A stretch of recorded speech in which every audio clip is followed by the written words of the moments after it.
Welcome to the wrap-up of the first round of the Premier League.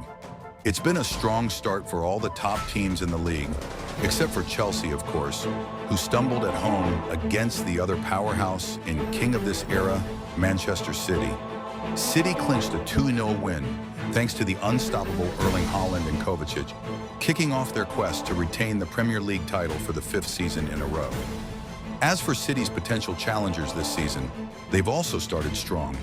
Liverpool grabbed an away win against newly promoted Ipswich Town in the Premier League, and trust me, we've got a lot to talk about when it comes to Mo Salah later in the episode.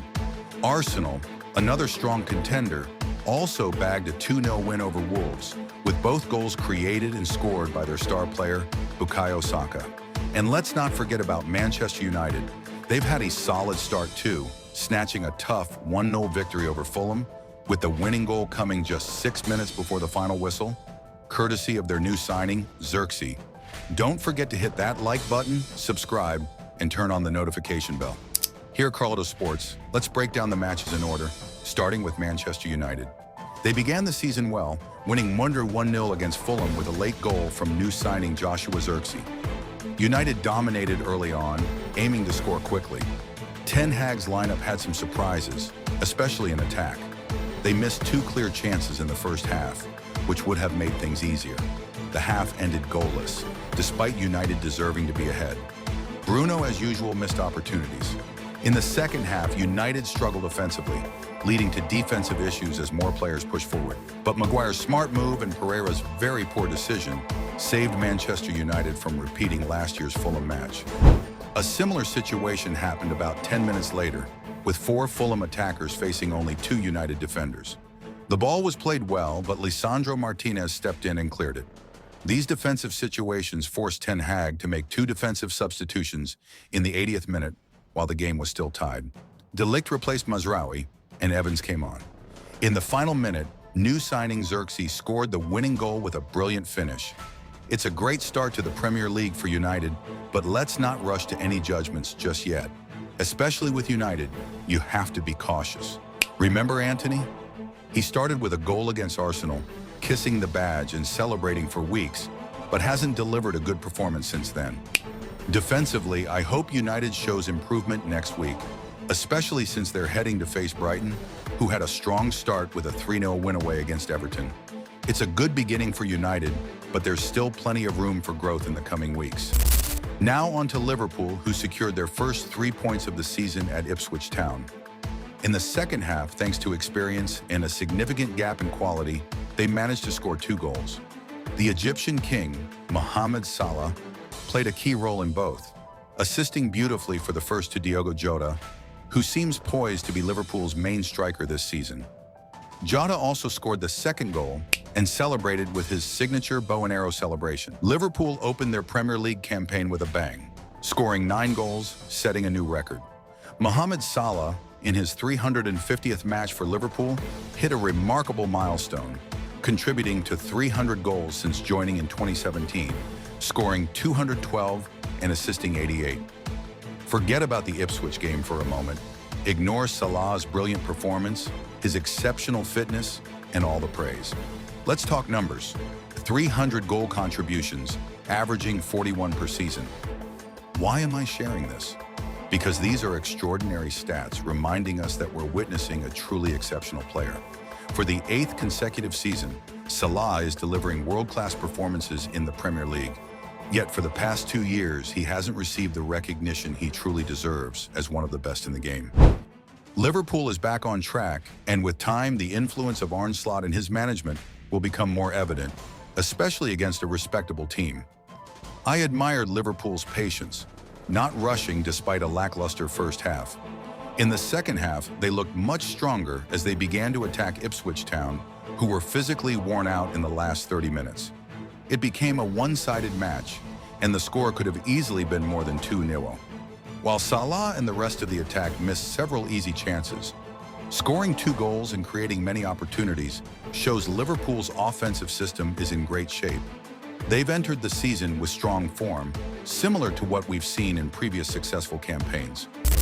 Now on to the Gunners, who secured their first win of the season with a 2-0 victory over Wolves at the Emirates. The star of the match was Bukayo Saka, who set up Kai Havertz's first goal in the 25th minute and sealed the win with a second-half strike. Arsenal looked like the same team from last season, which some might see as a good thing, while others may feel differently. But in my opinion, this continuity is definitely a positive, especially in terms of maintaining tactical stability. This season, Arsenal started strong with a goal in their opening match, and the team looks sharp, carrying over the form from the end of last season. There's clear chemistry between Saka and Havertz, who were Arsenal's main threats in the first half. However, I have a feeling that some of the players are still fatigued or not fully focused, as many of them were playing up until just last month. Saka, Declan Rice, Havertz, Saliba, all featured in the Euros. As a result, the team seemed to be playing at a slower, more controlled pace. As I said, Arsenal played at a calm pace, yet still secured a win against Wolves, showing the same confident version of themselves we've seen over the last 2 seasons. Starting from this point is a great sign. The real question is whether the team will continue to rise and shine, especially with the Champions League coming up in early September. With a packed schedule of tough matches, can Arsenal maintain this stability and keep improving? Or will they face the opposite scenario? That's the big question. Now let's talk about the match of the round. Manchester City, the reigning kings of England, secured a very predictable win over Chelsea. Based on the form of both teams over the past 2 or 3 years, this result was expected. The way City wins is truly impressive. The team exudes a level of confidence and fluidity that you don't see in any other English side.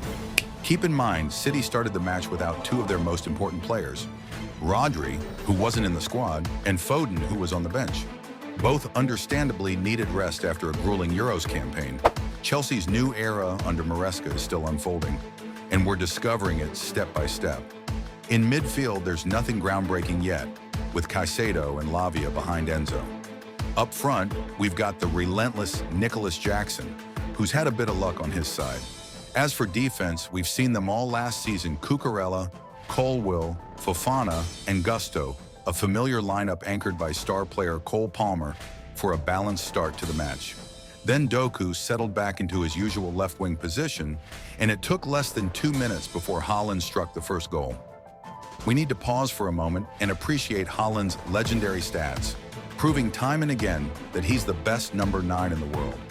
He's now scored in the season opener for the 3rd consecutive year, and in his 100th match for Manchester City, he's netted 91 goals. Can you believe that stat? Man City is far ahead of most Premier League teams. Even with rotation, their key players are among the world's best, controlling the second half until Kovacic sealed the win in the 84th minute after slipping past Caicedo and Enzo. Chelsea introduced new signings, but it's tough to expect immediate impact against City. Despite some chances, Chelsea lacks the top striker needed for their ambitious project, while City remains as strong as ever. The team isn't yet at full fitness or focus, missing 2 key players, and playing in a tough stadium against a big club, yet it's still an impressive start. Imagine what they'll do once they hit their peak. The goal is clear: winning the league for the 5th consecutive season. Chelsea, on the other hand, needs to forget this match against City and treat their season as starting next Sunday against Wolves. The takeaway from the first round? It was a strong start for all the big clubs, even Chelsea, despite the loss. The league's stars like Salah, Haaland, and Saka all delivered, meeting their fans' high expectations. The race for the best player in England this year will be fierce. This is everything for our review of the Premier League's first round, and we'll dive deeper into all of this in next Saturday's Premier League episode. As always, don't forget to like, subscribe, and follow, and I'll see you in the next episode.